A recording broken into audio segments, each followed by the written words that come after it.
So we are now coming all the way across. We can see that there's green chains right here. So you'll notice is that we have to add that to the end of this so that we have a builder so that we can make those 4 single crochets along the chain work here.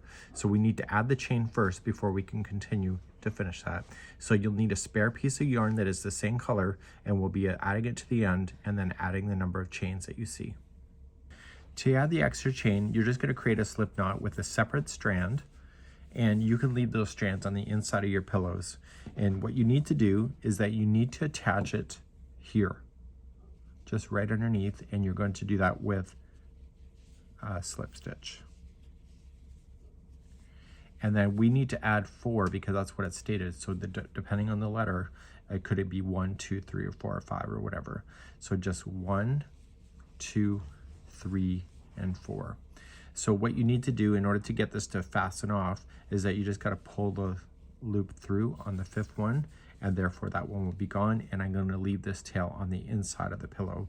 So it's attached firmly on the way that we did it, and it's attached firmly here, so you can just tuck it inside.